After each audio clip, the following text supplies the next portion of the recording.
Refuser d'offrir votre pardon, c'est comme se couper de la grâce de Dieu, c'est comme briser la ligne d'ancre de votre bateau en pleine mer agitée. C'est risqué. C'est pourquoi vous devez vraiment réfléchir à 2 fois avant de refuser votre pardon à quiconque. Il existe beaucoup de confusion à ce sujet. Beaucoup de gens ont une mauvaise compréhension de pardonner. Le pardon ne signifie pas renoncer à l'autodéfense. Chaque personne a le droit de se protéger du mal, de l'abus et de la tromperie. Dieu ne s'attend pas à ce que vous restiez dans une relation abusive. Il s'attend à ce qu'elle soit modifiée ou bien alors supprimée. N'oubliez jamais que vous avez une âme immortelle créée à la ressemblance et à l'image de Dieu. Vous avez ainsi donc une valeur supérieure à toutes les étoiles et à toutes les planètes. Vous ne devriez jamais être un punching ball ou un paillasson pour quelqu'un. De plus, le pardon n'a rien à voir avec de bons sentiments. Il est tout simplement impossible pour les humains de contrôler complètement leurs émotions. Dieu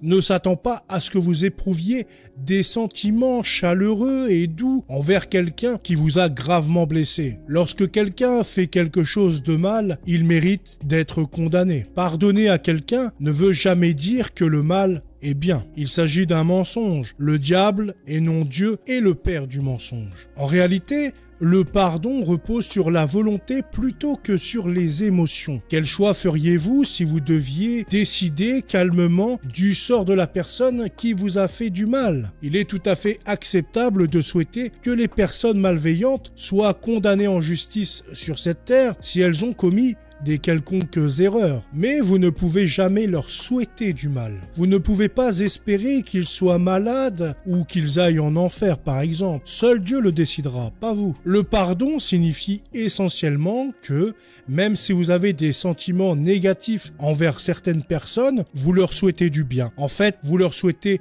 le plus grand bien possible, qui est donc le paradis. Cela signifie que même si vous êtes révolté par la pensée ou les actes ou les actions de ces personnes et que vous avez légitimement choisi de ne plus jamais vous associer à elles, vous espérez toujours qu'elles se tourneront vers Dieu, qu'elles regretteront leurs péchés et qu'elles finalement reçoivent le salut. Lorsque Jésus-Christ a dit « Nous devons aimer » et prier pour ceux qui nous persécutent, le Christ l'a très clairement exprimé. En fait, prier est le test ultime de pardon. Nous devons faire le minimum pour ceux qui nous ont blessés. Comment alors prier pour ceux qui nous ont blessés, même peut-être gravement? Dans certains cas, cela peut être si difficile que la seule chose à faire est de prier pour que Dieu vous aide à leur pardonner. Que Dieu vous donne la force et la confiance pour abandonner votre souffrance et faire confiance à sa justice. Si vous ne pouvez même pas le faire, la haine est allée si loin qu'elle vous a vraiment éloigné de Dieu. Est-ce vraiment ce que vous voulez leur permettre de faire? Pensez-y, quelqu'un vous fait du mal et en plus du crime original, cela crée une rupture entre vous et Dieu. Alors, vous laissez cette personne finalement vous faire encore plus de mal à ce moment-là. Vous ne pouvez simplement pas vous le permettre. Vous ne pouvez permettre à personne, surtout pas à vos ennemis, d'interférer avec votre relation entre le Seigneur et vous, qui est la chose la plus importante pour votre vie et pour votre âme.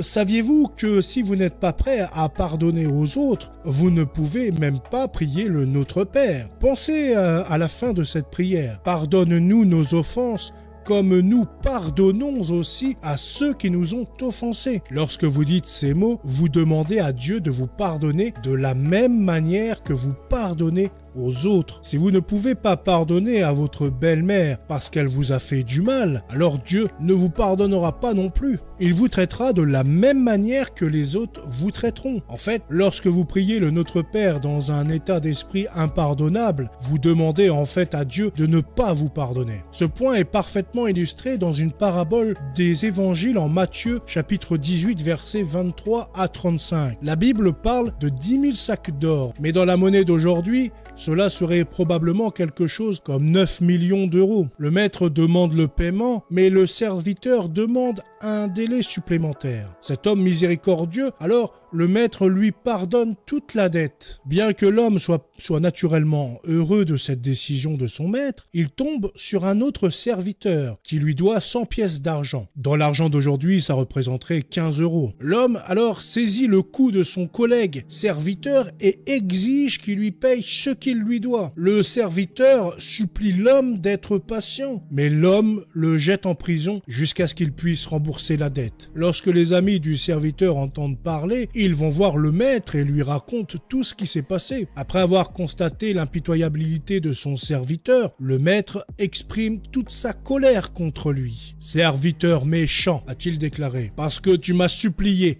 j'ai annulé ta dette. N'aurais-tu pas dû avoir pitié de ton compagnon serviteur, tout comme j'en ai eu pour toi ?» Et en raison de sa colère, il donne l'homme au geôlier pour qu'il y soit torturé. Que signifie donc cette histoire pour nous? Elle parle clairement de nous. Nous avons une dette considérable envers Dieu, notre Maître, qui est infini. Dieu nous a offert et donné gracieusement et gratuitement la vie. Pour cela, nous ne pourrons jamais le rembourser. Et comment agissons-nous? Au lieu d'être reconnaissants, nous lui désobéissons chaque minute, chaque seconde, chaque jour. Cependant, Dieu nous accorde le pardon à chaque fois que nous confessons et demandons pardon pour nos péchés. Il nous offre à chaque fois non seulement un accueil chaleureux, mais aussi une vie éternelle dans le paradis. En d'autres termes, quand nous sommes repentants et que nous nous sommes confessés, Dieu nous donne tout et nous pardonne tout ce que nous avons fait. Que faisons-nous pendant que nos compagnons serviteurs pêchent contre nous? Nous les confrontons directement. Nous refusons de les excuser. Nous leur souhaitons parfois même le cancer ou des punitions éternelles. Qu'ils aillent en enfer, dit-on parfois. Ne le remarquez-vous pas? Nous sommes comme les serviteurs de la parabole. Nous sommes des méchants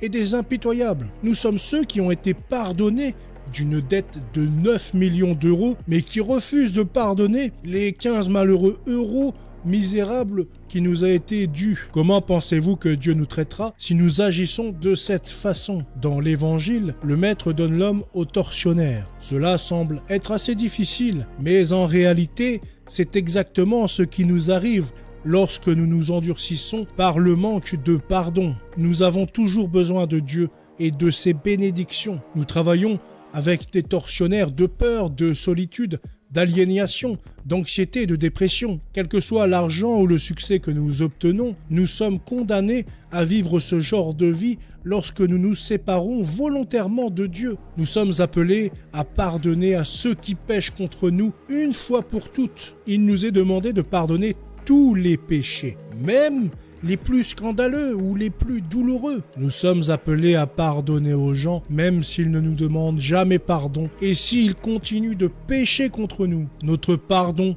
doit toujours être parfait et à l'image de notre Seigneur Jésus-Christ. Pourquoi ne pas essayer avec cette nouvelle année d'être le meilleur pour changer un peu notre style et notre comportement de vie? Pourquoi ne pas éliminer complètement l'ardoise? Pourquoi ne pas libérer tous les bagages de péchés impardonnables que nous avons accumulés au fil du temps? Pourquoi ne pas prendre la décision dès maintenant de pardonner à tous ceux qui vous ont jamais blessé dès maintenant? Je vous garantis qu'après ça, vous serez surpris par le poids qui sera levé de vos épaules une fois que vous aurez fait cela. Et c'était tout pour cette vidéo, j'espère qu'elle vous a plu. N'hésitez pas à déposer votre pouce bleu, votre commentaire et votre partage. Passez une bonne journée et encore une bonne année. À bientôt.